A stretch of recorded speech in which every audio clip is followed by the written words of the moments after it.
ये कहानी उस सदी के सबसे ताकतवर डीमन लॉर्ड की है जो पूरी दुनिया जीतने के बाद उसका एक आखिरी मकसद एक बार हार का स्वाद चखना था। वो एक ऐसी चीज की तलाश में था जिसको पाने के लिए उसने वापस जन्म लिया, पर आधी उसकी विश पूरी होने के बाद नियति वापस उसके साथ खेल खेलने लगी। तो आखिर हमारे डीमन लॉर्ड की आखिर क्या मजबूरी थी जो वापस जन्म लेना पड़ गया? इस सवाल का जवाब पाने के लिए आपके लिए बनाई गई इस वीडियो को पूरा देखिए। कहानी की शुरुआत एक देश के छोटे से गांव से होती है जहां 10 साल के आरडी नाम के बच्चे का बर्थडे सेलिब्रेट किया जा रहा था। आरडी के पेरेंट्स को अपने बच्चे पर बड़ा नाज है क्योंकि आरडी बचपन से ही बेहद ही होशियार और मैजिक यूज करने में काफी माहिर रहा है, लेकिन उसके पेरेंट्स आरडी के एक बड़े सच से अनजान हैं। असल में आरडी पूर्व जन्म का डीमन लॉर्ड है जिसने अपने टाइम में पूरी दुनिया को कॉन्करर कर लिया था, लेकिन यही चीज आरडी को अकेला कर देती है। वो इतना ताकतवर था कि आज तक कोई उसे हरा ही नहीं पाया, जिस कारण कोई उसके बराबर का नहीं था। उसके दोस्त भी उसे डीमन लॉर्ड की नजर से ही देखते थे, जिस कारण वो अपने आप को पूरे जहां में अकेला महसूस करने लगा। वो भी एक बार हार का स्वाद चखना चाहता था ताकि वो भी लोगों के बीच घुल सके, ये दिखला सके कि वो भी उनकी ही तरह है। पर इस जन्म में तो अब ये मुमकिन नहीं था, इसीलिए आरडी ने अपने आप को फिर से रिइंकार्नेट किया है और वो इस जन्म में अपनी पुरानी शक्तियों के साथ पैदा हुआ है। और यही कारण है कि वो शुरुआत से ही बाकियों से बेहद ही अलग है। वैसे पुनर्जन्म लेने से पहले आरडी एक लड़की को देखने गया था जो शायद ही जिंदा थी। खैर, जैसा आरडी के पेरेंट्स ने उससे कहा था कि अब आरडी को अपने फ्यूचर के बारे में सोचना चाहिए। यही बात आरडी को याद दिलाती है कि 10 साल हो चुके हैं और अब तक उसने एक भी दोस्त नहीं बनाया। आज आरडी दोस्त बनाने की कोशिश करता है, लेकिन इंसान होने के बावजूद आज भी उसकी हरकतें डीमन लॉर्ड वाली हैं, जिस कारण बच्चे उसको देख डर के भाग जाते हैं। यहाँ फेल होने के बाद आरडी सामने से आ रही 3 लड़कियों पे ट्राई करने वाला था, लेकिन न जाने क्यों आरडी के पेट में अचानक ही दर्द होना शुरू हो जाता है। आरडी लड़कियों से बात करने में अपने अंदर एक दबाव महसूस कर रहा था जो उसने आज से पहले कभी महसूस नहीं किया था। अब हमारा आरडी किसी तरह हिम्मत जुटाकर किसी तरह लड़कियों को अप्रोच करता है, लेकिन करता भी वो उन्हें ऐसे करता है जैसे वो उसकी दोस्त बनने के लिए उन्हें हुक्म दे रहा हो, जिस कारण लड़कियां उसे पागल समझती है और डरकर वहाँ से भाग जाती हैं। जब हमारा आरडी डीमन लॉर्ड हुआ करता था तब पूरी दुनिया उसके इशारों पे नाचा करती थी और आज बच्चे भी उसे इग्नोर करके जा रहे हैं, जिसका गुस्सा वो जंगलों के घने पौधों पे उतार रहा था। अब जंगल के बड़े हिस्से को तबाह करने के बाद आरडी अपनी बुरी किस्मत को एक्सेप्ट कर लेता है और उदास होकर अपने घर के दरवाजे के बाहर बैठ जाता है। तभी मेयर नाम का एक एल्फ वहाँ आता है जिसको आरडी जानता था। असल में ये आरडी के पेरेंट्स का दोस्त है। अब आरडी की परेशानी जानने के बाद मेयर आरडी को किसी को अप्रोच करने का सही तरीका बताता है। वो उसे समझाता है कि किसी को अप्रोच करते वक्त हमेशा अपने अंदर सामने वाले के प्रति रिस्पेक्ट और प्यार होना चाहिए। ऐसा करने से वो किसी को भी अपना दोस्त बना सकता है।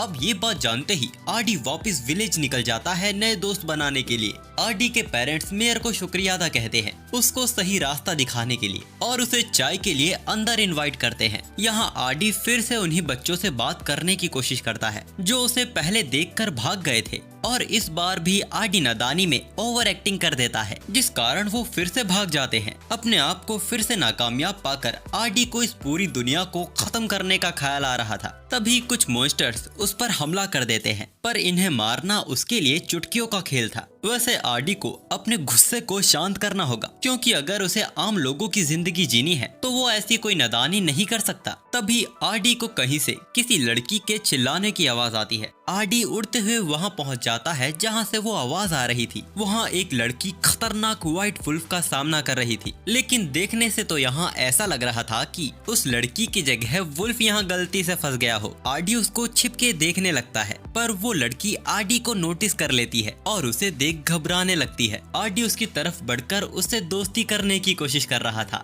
जो कि काम नहीं आता, लेकिन आरडी मानता नहीं है और कुछ नए तरीके आजमाता है जो उसके अप्रोच करने के तरीके को और बेकार कर देता है। अब आरडी यहाँ से निराश होकर जाता उससे पहले आज पहली बार किसी ने सामने से उसे रिप्लाई दिया था। इस लड़की का नाम रीन है और वो आरडी को सुना के और दुखी होके वहाँ से भाग जाती है। असल में ये लड़की आरडी से भी ज्यादा शर्मीली और अनकॉन्फिडेंट है। यहाँ मेयर आरडी के पेरेंट्स से अपनी बेटी के बारे में डिस्कस कर रहा था। जिसकी प्रॉब्लम भी आरडी की ही तरह है। अब जब मेयर वहाँ से जा रहा था तो हम देखते हैं कि रिन रोते हुए मेयर से चिपक जाती है। हमें पता चलता है कि रिन मेयर की बेटी है और ये चीज आरडी भी देख लेता है। अब इसके बाद से ही आरडी रिन से दोस्ती करने के लिए उसके पीछे ही पड़ गया था। वो उसके जन्मदिन पे गुलाब के गुलदस्ते से उसे विश करता है, लेकिन उसका भद्दा अप्रोच उसे यहाँ भी नाकामयाब कर देता है। फिर भी आरडी अपनी सेल्फ रिस्पेक्ट को सेक्रीफाइस कर चांदनी रात में एक रोमियो की तरह अपनी जूलियट की खूबसूरती की तारीफ कर रहा था, जिससे तंग होकर वो उससे और दूर चली जाती है।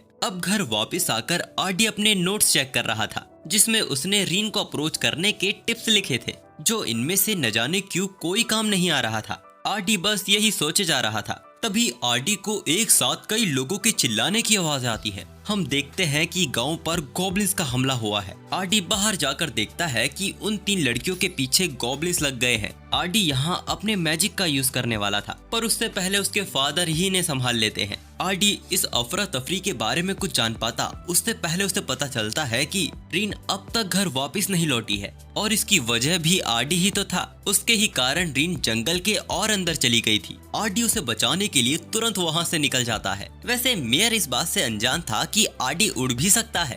खैर, यहाँ जंगल में रीन को गॉब्लिन्स ने घेरा हुआ था। उनका सामना करने के लिए रीन ने अपनी तलवार निकाली थी, जिसकी हाइट देखकर वो उसका मजाक उड़ाने लगते हैं। गॉब्लिन्स उसे चिल्लाकर अपनी फैमिली को बुलाने को कहते हैं ताकि वो उन्हें भी मार सके। उनकी ये बातें रीन को दुख देती है, क्योंकि फैमिली के नाम पर उसके पास उसके फादर मेयर ही हैं। और अपने स्कूल टाइम में एक एल्फ होने की वजह से रीन को उसके साथ के बच्चे अजीब समझते थे, इसीलिए आज तक वो कोई अपना दोस्त नहीं बना पाई। इन पुरानी बातों को वापस याद कर वो अपनी तलवार फेंक देती है। उसे एहसास होता है कि उसके पास जीने का कोई कारण नहीं है। उसने अपने आप को गॉब्लिन्स के हवाले कर दिया था और अब गॉब्लिन्स उसकी ओर बढ़ रहे थे। तभी वहाँ एक मैजिकल सर्कल क्रिएट होता है, जो सभी गॉब्लिन्स को रीन से दूर फेंक देता है। वहाँ आरडी वक्त पर पहुँच चुका था और आज पहली बार रीन ने आरडी को देखकर उसका नाम लिया था, जो देख आरडी को भी खुशी होती है। लेकिन गॉब्लिन जनरल को लग रहा था कि वो आरडी को हरा सकता है, पर आरडी के एक आंख का नमूना देखकर ही उसे अपनी गलतफहमी का एहसास हो गया था। वो चुपचाप वहाँ से निकलने की कोशिश कर रहा था, पर आरडी उसे भी नहीं बख्शता। यहाँ गांव में आरडी के पेरेंट्स को उसकी चिंता हो रही थी, तो मेयर को यहाँ यकीन था कि आरडी अपनी बात को पूरी करेगा। पर हम यहाँ देखते हैं कि रीन यहाँ गुस्से में थी। वो असल में गॉब्लिन्स के हाथों मरना चाहती थी। आरडी उसे बताता है कि वो भी उसकी ही तरह है, वो भी कोई दोस्त नहीं बना पाता। उसे भी दूसरों से बात करने में हिचकिचाहट होती है, पर जब वो रीन से बात करता है तो उसे अच्छा लगता है, इसीलिए वो उसे दोस्त बनाना चाहता है। अब उसकी ये प्यारी प्यारी बातें सुन इस बार तो रीन भी पिघल जाती है और आखिर उसकी दोस्त बनने को राजी हो जाती है। अब कई सालों बाद हम आरडी को देखते हैं, जिसको उठाने के लिए रीन उसके बगल में लेट जाती है। आरडी उसे समझाता है कि किसी लड़की को ऐसे किसी लड़के के रूम में नहीं आना चाहिए, पर इन सभी बातों को छोड़ रीन उसे उसके साथ मैजिक एकेडमी ज्वाइन करने को कहती है। वो उसे वहाँ के मशहूर मैजिक स्कूल ले आती है, जहाँ का हेडमास्टर उन दोनों को पहले से ही जानता था, क्योंकि उन दोनों के ही पेरेंट्स फेमस मजिशियन हैं। वो तो उनके साथ इतना फॉर्मल हो रहा था कि उन्हें तो एडमिशन के लिए एंट्रेंस एग्जाम देने की भी जरूरत नहीं है, पर आरडी एग्जाम देकर अपनी काबिलियत सबको दिखाना चाहता था।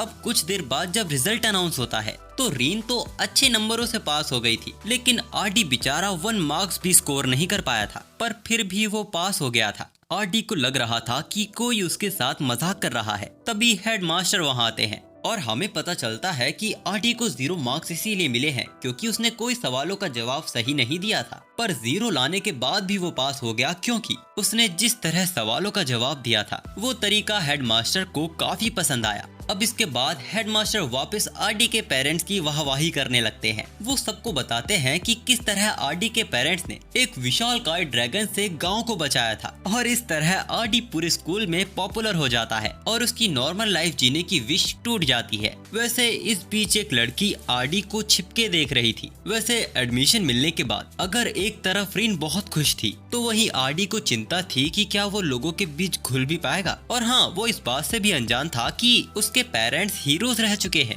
पर रीन के चेहरे पर स्माइल देखने के बाद वो सब भूल जाता है। लेकिन जब वो दोनों क्लास में घुसते हैं तो पूरी क्लास के द्वारा उन्हें घेर लिया जाता है। वो इतने फेमस हो चुके थे कि सब उनसे दोस्ती करना चाहते थे, पर वहाँ कुछ ऐसे भी थे जो उनकी पॉपुलैरिटी से जल रहे थे। उनमें स्पिनर नाम का लड़का एक लड़की को परेशान कर रहा था। वो उसे ये कहकर जलील कर रहा था कि उसका यहाँ एडमिशन किसी के साथ सोने से हुआ है। रीन इसके खिलाफ खड़ी होती है और उससे माफी मांगने को कहती है, जिस पर वो साफ मना कर देता है क्योंकि इस लड़की के पेरेंट्स स्पिंसर के घर में काम करते हैं, यानी ये लड़की भी स्पिंसर की नौकरानी ही हुई। अब आरडी को भी गुस्सा आ रहा था तो स्पिंसर आरडी को फाइट के लिए चैलेंज कर देता है, जिसमें अगर आरडी जीता तो वो उस लड़की से माफी मांगेगा। रीन आरडी को आगाह करती है कि स्पिंसर कोई आम बच्चा नहीं है, उसने छोटी सी उम्र में मैजिक के पहले लेवल को पार कर लिया था। अब आरडी यहाँ कोई फैसला कर पाता, इससे पहले वहाँ लेडी ओलिविया आ जाती है, जिसकी आहट से ही आरडी घबरा गया था क्योंकि जब आरडी डीमन लॉर्ड था तब लेडी ओलिविया आरडी के 4 खास जनरल में से एक थी और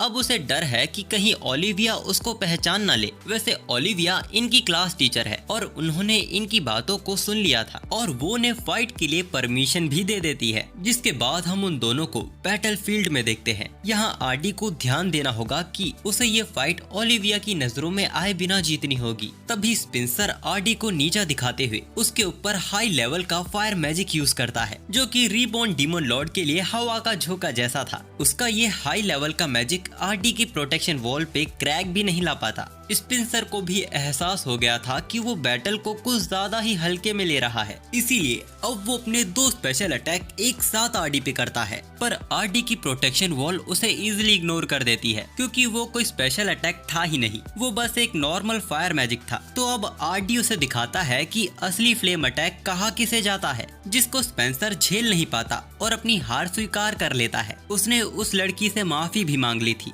लेकिन आरडी अब यहाँ बुरी तरह फंस गया था। आरडी फ्लो में ये भूल गया था कि उनके मैच को ओलिविया भी देख रही है और उसने फ्लेम अटैक के साथ प्रोटेक्शन का भी यूज किया था ताकि स्पिंसर को उसके अटैक से चोट ना लगे, जो कि ओलिविया ने भी नोटिस कर लिया था। मैं आपको बता दूं कि 2 मैजिक का यूज करना आज की जनरेशन के बस की नहीं है, जो कि सभी के सामने आरडी ने कर दिखाया है। लेकिन अभी ओलिविया इस बात को इग्नोर कर देती है और सभी को बताती है कि आज थ्योरी क्लास को स्किप कर सिर्फ प्रैक्टिकल क्लासेस ही होंगी, इसीलिए वो सभी स्टूडेंट्स को 3-3 के ग्रुप बनाने को कहती है। आरडी और रीन के साथ तो सभी लोग ग्रुप बनाना चाहते थे, पर आरडी और रीन उसी लड़की के साथ ग्रुप बनाते हैं क्योंकि वो वहाँ सबसे अलग खड़ी थी। अब इसके बाद सभी को अंडरग्राउंड डंजन में लेके जाया जाता है, जहाँ उन्हें एक मॉन्स्टर को खत्म कर उसकी बॉडी का एक पार्ट प्रूफ के लिए लेकर आना था। और ओलिविया के हिसाब से ये तो आरडी के लिए बहुत ही आसान है। अब बातों बातों में ओलिविया आरडी से कुछ बातें खुलवाए उससे पहले आरडी वहाँ से अपनी टीम को लेकर वहाँ से निकल जाता है और थोड़े आगे जाते ही उनका सामना ब्लैक वुल्फ से हो जाता है। उनका वो डरावना रूप देखकर वो लड़की डर से ही नीचे गिर गई थी, पर आरडी और रीन अपने मैजिक से उस वुल्फ को जला देते हैं, जो देख वो लड़की थोड़ी निराश हो गई थी क्योंकि वो उनके लिए यहाँ बोझ से ज्यादा और कुछ भी नहीं है। अब यहाँ उनकी टीम का काम तो खत्म हो गया था, पर आरडी उसकी मदद करना चाहता था। वो उसे मैजिक सिखाने की बात करता है,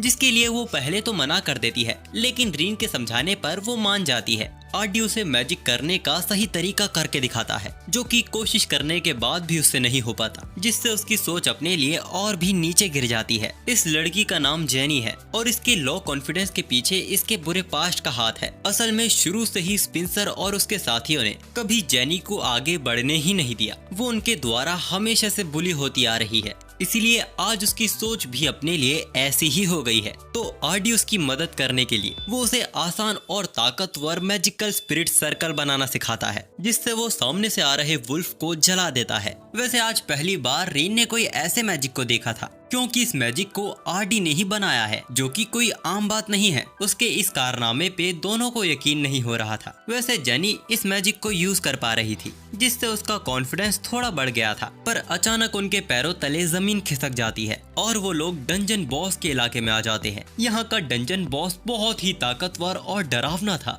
जिसकी हालत आरडी पतली कर देता है। वो चाहता था कि आखिरी हमला जेनी करे, पर जेनी पहले ही बहुत डर गई थी। वो इससे पीछे हटना चाहती थी, पर आरडी अपनी बातों से उसे मोटिवेट करता है और उसकी बात मानकर उसके सिखाए मैजिक से वो डंजन बॉस पर स्पेंसर और उसके दोस्तों का अब तक का सारा गुस्सा उस पर निकाल देती है। आखिर में वो डंजन बॉस को हराकर उसके सींग को सबूत के तौर पे ले आए थे, पर स्पेंसर उन पे यकीन नहीं करता और उन्हें झूठा बताकर उनका मजाक उड़ाने लगता है, जो सुन इस बार जेनी उसके कस के चांटा धर देती है। स्पेंसर जेनी की फैमिली को बर्बाद करने की धमकी दे रहा था, तभी रीन उस पर कूड़ा पलट देती है और इतनी बेइज्जती हो जाने के बाद वो वहाँ से भाग ही जाते हैं। रीन और जेनी के बीच में भी अब अच्छी दोस्ती हो गई थी, जो देख आरडी को भी खुशी होती है कि उनकी एकेडमी का पहला दिन बहुत ही अच्छा गया और अब वो हैप्पीली वापस जा सकता है। पर तभी ओलिविया उसको रोक देती है। वो आरडी से कई बातें पूछना चाहती है। हमें पता चलता है कि हेडमास्टर चाहते हैं कि आरडी उनकी एकेडमी की तरफ से स्टूडेंट बैटल इवेंट में हिस्सा ले, पर आरडी इसके लिए मना कर देता है। आरडी को समझाया जाता है कि ये एकेडमी के फ्यूचर और उसके बजट इंक्रीज करने के लिए जरूरी है, क्योंकि टूर्नामेंट में क्वीन भी आने वाली हैं। तो आरडी वहाँ ज्ञान चेपने लगता है कि वो बस अपनी ताकत का इस्तेमाल सिर्फ लोगों की भलाई के लिए ही करेगा। तो मिस ओलिविया आगे आकर कहती है कि उसका भी एक सौतेला भाई था जो ठीक उसकी तरह ही बातें किया करता था, पर एक दिन अचानक उसने बिना किसी को बताए अपने आप को रिइंकार्नेट कर लिया। अचानक आरडी का मन बदल जाता है और वो उनके ऑफर के बारे में सोचने का थोड़ा टाइम मांगता है। ओलिविया उससे कहती है कि वो उसके सच को जान के रहेगी, पर आरडी को तो बस इस बात की चिंता थी कि कहीं उसके टूर्नामेंट में हिस्सा न लेने की बात पर उसकी स्कॉलरशिप को कैंसिल न कर दिया जाए। वही वक्त उसके सामने से जेनी आ रही थी। वो आते ही आरडी को उसके साथ डेट पर चलने को कहती है। आरडी उसे मना करने वाला था, पर उसके खूबसूरत बड़े बड़े देख वो डेट पर चलने को राजी हो जाता है। तभी उनके बीच रीन भी कूद पड़ती है और वो भी उनके साथ डेट पर जाना चाहती थी। जेनी को इससे कोई दिक्कत नहीं थी। उसके नजरिए से तो आरडी के पास पूरा हरीम होना चाहिए। रीन हरीम के बारे में नहीं जानती थी, तो जेनी उसे बताती है, जो जानने के बाद उसका धुआं निकल आता है। रीन वहाँ साफ कह देती है कि वो आरडी को किसी के साथ शेयर नहीं करेगी। अब एकेडमी के बाद वो तीनों अपनी डेट पर आ जाते हैं। आरडी जेनी की ड्रेस की तारीफ करता है, जो देख रीन उसे भी उसकी तारीफ करने को कहती है। वैसे ये तीनों अपनी पहली डेट पर प्ले देखने आए हैं, जहां आरडी को पता चलता है कि यहाँ तो उसके ही पास्ट लाइफ का प्ले दिखाया जा रहा है। ये प्ले देखने में जेनी को थोड़ा डर लग रहा था, इसीलिए वो आरडी से चिपक जाती है, जिस कारण आरडी हार्ड होने लगता है। तभी रीन भी उससे चिपक जाती है, जिस कारण आरडी को अपने पे कंट्रोल करने में मुश्किलों का सामना करना पड़ रहा था। तभी आरडी ये नोटिस करता है कि उसका ये प्ले तो बिल्कुल ही बकवास दिखाया जा रहा है। हमने सीरीज की शुरुआत में जिस लड़की को देखा था, असल में वो आरडी की बैटल पार्टनर लेडिया थी, जो बैटल के दौरान डीमन लॉर्ड आरडी को भी डांट देती थी, और इस प्ले में उन दोनों के बीच अफेयर दिखाया गया है। अब यहाँ से बाहर आने के बाद जेनी फिर आरडी से चिपकना शुरू कर देती है और आरडी को बताती है कि वो उसके लिए बहुत स्पेशल है, जो देख रीन को बुरा लगता है और वो आरडी को अपनी ओर खींचने लगती है। पर जेनी ने उनके लिए कुछ स्पेशल सोचा हुआ था, जिसका रास्ता रंगीन गलियों से जाता है। अब ये सब रीन न देख ले, आरडी ने उसकी आंखों को ढक लिया था। अब आगे बढ़ते बढ़ते आरडी अचानक रुक जाता है। उसने कुछ लोगों की बातें सुन ली थी जो क्वीन को किडनैप करना चाहते हैं। आरडी डेट को यहीं छोड़ उनके पीछे जाने वाला था, पर रीन और जेनी उसके साथ जाने की जिद करने लगती है। वो लोग उनका पीछा करते हुए अंडरग्राउंड सीवर में आ जाते हैं, जहाँ वो देखते हैं कि इन लोगों ने वॉल पर एक बड़ा सा मैजिक सर्कल बनाया हुआ है। आरडी को शायद उनका प्लान समझ आ गया था। वो रीन और जेनी को भी बताने वाला था, पर वो लोग पकड़े जा चुके थे। असल में वो शुरुआत से ही जानते थे कि उनका पीछा किया जा रहा है, और आरडी भी समझ चुका था कि वो उन्हें मारने वाले नहीं है, क्योंकि अगर उन्हें उनको मारना ही होता तो उनके पास सरप्राइज अटैक करने का अच्छा मौका था। तो उन लोगों का लीडर मैजिक सर्कल का यूज करके आरडी की बॉडी को जला देता है, जिसके बाद वो जोर जोर से हंसने लगते हैं। पर आरडी को उनके हमले से कुछ हुआ ही नहीं था, उल्टा वो अपने मैजिक से उनके मैजिक सर्किल को डिस्ट्रॉय कर देता है। वो लोग थोड़ा घबरा गए थे, क्योंकि उन्हें भी समझ आ रहा था कि आरडी कोई आम इंसान नहीं है। वैसे आरडी के पास ज्यादा वक्त नहीं है, क्योंकि उसे अपनी डेट पे वापस भी तो जाना है। वो वहाँ थंडर मैजिक का यूज करता है, जिसमें बस उनका लीडर ही अपने पैरों पे टिक पाया था, जिसमें खुद आरडी की ही मर्जी थी। असल में आरडी उनका मकसद जानना चाहता है, पर हमें पता चलता है कि ये कोई इंसान नहीं बल्कि एक डीमन है, जो वॉल में होल करके वहाँ से भाग जाता है। आरडी उसका पीछा करने वाला था, पर रीन और जेनी उसे याद दिलाती है कि वो डीमन उड़ सकता है और टनल की चढ़ाई करके उसका पीछा करना मुमकिन नहीं है। तब आरडी उड़ के उन्हें चौंका देता है और डीमन का पीछा करते हुए उसकी बॉडी को जला देता है, जिससे वो जलते हुए होल से बाहर आया था और सभी लोगों का ध्यान उसकी ओर आ गया था। अब आरडी से बचने के लिए वो डीमन एक बच्ची को हॉस्टेज बना लेता है। वहाँ की सिचुएशन क्रिटिकल हो चुकी थी। सभी लोग वहाँ पैनिक होकर इधर उधर भागे जा रहे थे। अब इस सिचुएशन को कंट्रोल में लाने के लिए आरडी ये सभी के सामने रिवील कर देता है कि वो उन हीरोज का बेटा है जिन्होंने विलेज को ड्रैगन से बचाया था और आज वो इस गांव में शांति बनाए रखने के लिए इस डीमन को सबक सिखाएगा। आरडी ने अपने इल्यूजन मैजिक से उस बच्ची को भी बचा लिया था जिसका उस डीमन को एहसास भी नहीं हुआ था। उस डीमन को भी समझ आ चुका था कि ये लड़का अपनी सच्चाई छुपा रहा है, असलियत में तो ये कुछ और ही है। वो आरडी से बचकर दूर भागने की कोशिश करता है पर आरडी अपने मैजिक बीम से उसे भस्म कर देता है और इस कारनामे के बाद आरडी उन सभी का हीरो बन चुका था। साथ ही उसके नॉर्मल लाइफ जीने का सपना भी चूर हो चुका था। पर आज के दिन की वजह से उन्हें क्वीन से मिलने का मौका मिला था जहां आरडी उनसे रिक्वेस्ट करके एकेडमी का बजट बढ़वा सकता है जिससे उसको टूर्नामेंट में हिस्सा लेने की जरूरत ही नहीं पड़ेगी। पर तभी वहां रीन अपना सिर उठा के क्वीन को उसके नाम से बुलाने लगती है जो देख दरबार में उनकी इमेज की धज्जियां ही उड़ गई थी। पर बाद में हमें पता चलता है कि क्वीन और रीन बचपन के अच्छे दोस्त रह चुके हैं और प्रिंसेस भी सभी को वार्निंग देती है रीन को रिस्पेक्ट देने के लिए। वैसे उन्हें यहाँ रिवॉर्ड देने के लिए बुलाया गया है पर आरडी नहीं जानता कि इस सिचुएशन में एक आम सिटीजन को क्या कहना चाहिए। अब प्रिंसेस जो भी कहती है आरडी उन सभी का जवाब हाँ में देने लगता है, जिनमें क्वीन ने ये भी कहा था कि वो आरडी के रिवॉर्ड के तौर पे उसके बच्चे की माँ बनना चाहती है, यानी कि वो चाहती है कि आरडी उसकी कोख भर दे। पर तभी रीन चिल्लाकर बोलती है कि वो ऐसा नहीं होने देगी, आरडी पर सिर्फ उसका हक है। जेनी क्वीन से कहती है कि अगर उन्हें भी आरडी चाहिए तो उन्हें आरडी के हरीम में आना होगा, लेकिन असल में ये तो प्रिंसेस के द्वारा किया गया एक छोटा सा मजाक था और असल में आरडी को रिवॉर्ड के तौर पे उसकी रैंक को पेंटागन कर दिया जाता है जिसके खिलाफ पूरी सभा हो गई थी क्योंकि पेंटागन रैंक किसी आम सिटीजन के लिए नहीं होती।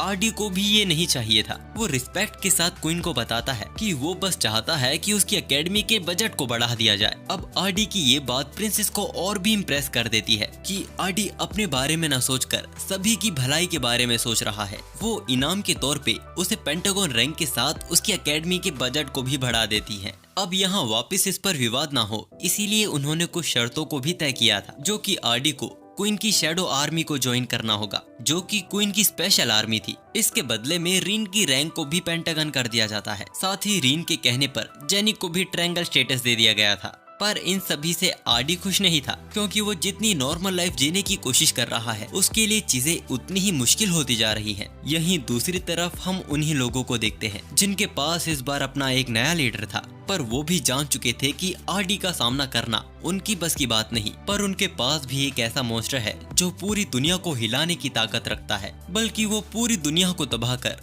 इसको लॉर्ड के रूल करने लायक जगह बनाना चाहता है। अब आरडी के अगले एकेडमी के दिन एकेडमी में आरडी को एक लड़की प्रपोज कर देती है पर आरडी ने उसके प्रपोजल को ठुकरा दिया था। पर वो उससे कहता है कि वो अच्छे दोस्त बन सकते हैं। ये सुन शायद उस लड़की को आरडी की बातों का बुरा लगा था, पर आरडी गलत सोच रहा था। असल में वो लड़की तो पूरी रेड फ्लैग थी। वो तो आरडी को अपना बनाने के लिए बेड तक जाने को तैयार थी। तभी रीन उन्हें देख लेती है। उसका गुस्सैल चेहरा देख वो लड़की पतली गली पकड़ वहाँ से निकल जाती है। अब आरडी रीन को थैंक्स कहता है उसे बचाने के लिए, पर रीन ने अपना मुंह फुला लिया था। वैसे हम देखते हैं कि बजट बढ़ने के बाद भी हेडमास्टर अभी भी दुखी हैं क्योंकि उनका असली एम तो आरडी को टूर्नामेंट में पार्टिसिपेट करवाकर सभी स्टूडेंट्स के सामने उसके पोटेंशियल को सामने लाना था। असल में हेडमास्टर आरडी को एकेडमी का टीचर बनाना चाहते हैं, जिसमें सबसे बड़ी परेशानी थी कि नॉर्मल स्टूडेंट्स आरडी को एक टीचर के रूप में नहीं अपनाएंगे, तो प्रोफेसर जेसिका सब उसके ऊपर छोड़ देने को कहती है। इधर आरडी अपने रूम में रीन को कैसे मनाया जाए उसके बारे में सोच रहा था। तभी जेनी उसके रूम में आती है। उसने अपने ऊपर के हिस्से को कवर किया हुआ था। वो दरवाजा बंद करके आरडी को अपनी हॉटी ड्रेस दिखाती है, पर आरडी भोला नादान वो बोलता है कि उसे ठंड लग जाएगी। लेकिन जेनी तो यहाँ एक मकसद से आई है, जो जेनी का हरीम आइडिया था। उसकी वजह से आरडी एकेडमी की सभी लड़कियों के बीच बहुत पॉपुलर हो गया है, जिससे उसे तो कोई दिक्कत नहीं, पर उसे अच्छा नहीं लगेगा अगर उससे पहले वो किसी और के साथ पलंग तोड़ खेल ले। इसीलिए वो आज आरडी की चीखें निकालने आई है। यहाँ दूसरी तरफ रीन को भी अब गिल्टी फील होने लगा था। वो कबर्ड में से एक ड्रेस निकालती है। इधर आरडी के अरमान अब तक नहीं जागे थे, इसीलिए जेनी उस पर चार्मिंग ईवी लाई दवाई का यूज करती है, जिससे अब आरडी अपनी जगह से हिल नहीं पाएगा। वो आरडी को लेटाकर उसके करीब आने लगती है। तभी रीन भी उस कमरे में घुस आती है और बिना आरडी से नजरें मिलाए उससे माफी मांगने लगती है। लेकिन जब वो अपनी आंखों के सामने ह्यूमन सैंडविच बनता देखती है तो उसका दिमाग खराब हो जाता है और वो आरडी पे तरह तरह की चीजें फेंकने लगती है, जिसके बाद वो वहाँ रोना शुरू कर देती है। जेनी दरवाजा बंद कर उसे बचपना करने से मना करती है, वरना उसकी इन हरकतों से आरडी उसे और नापसंद करने लगेगा। वैसे रीन ऐसी ड्रेस पहनकर आरडी के रूम में इसीलिए आई है क्योंकि आरडी की मम्मी ने उसे बताया था कि ऐसी ड्रेस में लड़कियों को देखने के बाद लड़के उनकी सारी बातें मानने लगते हैं बिना कोई सवाल किए। आरडी को टेंशन होने लगी थी कि उसकी मम्मी उसकी भोली रीन के दिमाग में क्या क्या कचरा भर रही है। जेनी भी उसके बचपने का मजाक उड़ाने लगती है। ये देख रीन को गुस्सा आ जाता है और वो सारा इल्जाम जेनी पे लगा देती है। हरीम आइडिया की वजह से ही आरडी पूरे वक्त लड़कियों से घिरा रहता है, तो जेनी फिर से रीन को टीज करने लगती है, जिससे तंग होकर रीन इस बार जेनी को डुएल के लिए चैलेंज कर देती है, जिसमें अगर वो हारी तो वो आरडी के करीब आने की कोशिश करना छोड़ देगी। साथ ही उनके बीच बिन कपड़ों की शर्तें लगना भी शुरू हो जाती है, जो देख आरडी का पारा चढ़ जाता है और वो दोनों पे चिल्लाकर उन्हें नीचे बैठा देता है। वो उन दोनों से एक दूसरे से माफी मांगने को कहता है, वरना आज रात का डिनर वो उनके साथ नहीं करेगा, जिससे वो दोनों लड़कियां डर जाती है और वो एक दूसरे से माफी मांगती हैं, जिसके बाद वो एक दूसरे से हाथ मिलाने वाली थी। पर तभी रूम में प्रोफेसर जेसिका आ जाती है। उन्होंने डुएल की वो सारी बातें सुन ली थी, इसीलिए वो दोनों को टूर्नामेंट में हिस्सा लेने को कहती हैं। ऐसा करने से उनमें से कौन आरडी के लिए बेहतर है ये साफ हो जाएगा। साथ ही अगर आरडी के स्टूडेंट जीतेंगे तो एकेडमी में आरडी की रेपुटेशन बढ़ेगी, जिससे हेडमास्टर के लिए आरडी को टीचर बनाना और भी आसान हो जाएगा। अब पहले जैसा आरडी ने कहा था, रीन भी जेसिका से कहती है कि वो अपनी पावर का इस्तेमाल लोगों की भलाई के लिए करना चाहती है। जेनी भी उसकी बात से सहमत थी, पर जब जेसिका उन्हें बताती है कि आरडी के टीचर बनने के बाद उसे एक कूल सी ड्रेस पहनने को दी जाएगी, तो वो दोनों ही टूर्नामेंट में हिस्सा लेने के लिए तैयार हो जाती है। जल्द ही टूर्नामेंट का दिन भी आ जाता है और आरडी और रीन के पेरेंट्स को कमेंट्री करने के लिए टूर्नामेंट में बुलाया गया था, जिसमें आरडी के फादर तो इसमें कुछ खास इंटरेस्टेड लग नहीं रहे थे और आरडी की मदर का इंटरेस्ट तो बैटल से ज्यादा लड़कियों के छोटे कपड़ों में था। ये सब देख आरडी को वहाँ शर्मिंदगी फील हो रही थी। खैर, इससे अगला मैच रीन का था और वो अपने बैटल के लिए थोड़ी नर्वस भी थी। आरडी भी वहाँ रीन की हार की दुआएं लगा रहा था, क्योंकि उसे एकेडमी का टीचर नहीं बनना है। लेकिन आरडी का सिखाया स्पिरिट सर्कल मैजिक से वो इस बैटल को जीत लेती है और इससे अगला मैच जेनी का था। जेनी रीन को फाइनल्स में मिलने के लिए चैलेंज करती है। इसके बाद वो दोनों अपने हर एक मैच को जीतते हुए एक दूसरे के सामने फाइनल्स में खड़े होते हैं। अपनी बेटी को फाइनल्स में देख मेयर थोड़ा इमोशनल हो गया था। उसे याद है कि रीन शुरू से ऐसी नहीं थी। वो कमेंट्री करते हुए बताता है कि जब आरडी और रीन पहली बार मिले थे तब से ही आरडी ने रीन को बहुत कुछ सिखाया है। कभी कभी वो ये सोच हैरान हो जाता है, आखिर आरडी के पास इतनी कमाल की लीडरशिप स्किल कैसे है। खैर, अब रीन और जेनी के बीच के फाइनल राउंड को शुरू किया जाता है, पर अचानक आरडी को किसी गड़बड़ का एहसास होता है। हम देखते हैं कि उसी ग्रुप का एक शख्स इस स्टेडियम में मौजूद था, जो अब अपने असल रूप में आता जा रहा था। उसको देख उसके पास बैठी लड़की डर से चिल्ला देती है और पूरे स्टेडियम में इसका हल्ला हो जाता है। अब बाकी छिपे डीमंस भी बाहर आ जाते हैं और पूरे स्टेडियम को तबाह करने लगते हैं। प्रोफेसर जेसिका उन्हें बताती है कि हमला पूरे शहर पर हुआ है, इसीलिए उन्हें अलग अलग होकर सभी को बचाना होगा। जेसिका रीन और जेनी को बचाने जाती है और बाकी सब भी अलग अलग हो जाते हैं। वैसे रीन और जेनी सभी डीमंस को अच्छी फाइट दे रहे थे और एक दूसरे की मुश्किल में साथ भी दे रहे थे। तभी अचानक धरती फाड़कर एक क्रिस्टल मॉन्स्टर बाहर निकलता है। उसके ऊपर जेनी और रीन का कॉम्बो अटैक भी बेकार हो गया था, पर अपनी बेटी को बचाने के लिए मेयर उनके सामने खड़ा हो जाता है और अपने पावरफुल मैजिक से उसे अपने नीचे झुका देता है। आखिर में मेयर अपनी पूरी ताकत लगा के उस क्रिस्टल मॉन्स्टर को डिस्ट्रॉय कर देता है। फिर अचानक उसके शरीर से एक हाथ पार हो जाता है। वो और कोई नहीं जेसिका थी, जिसने शुरू से ये प्लान बनाया था रीन को किडनैप करने के लिए। जेसिका का असली नाम एल्जार्ड है और वो असल में फ्रिंजेड ड्रैगन किंग है। जेनी एल्जार्ड को रोककर रीन को भागने का मौका देती है, पर एल्जार्ड बहुत ताकतवर थी और पूरी तरह बेरहम। वो उसके रास्ते में आने वाली जेनी को खत्म करने वाली थी। रीन उसे रोकने की कोशिश करती है, जो कि बेकार था। इसीलिए रीन एल्जार्ड को अपने आप को मारने की धमकी देती है। एल्जार्ड को भी रीन जिंदा चाहिए थी, इसीलिए इस बार वो जेनी की जान को बख्श देती है और अपने पंखों को निकालकर रीन को अपने साथ ले जाती है।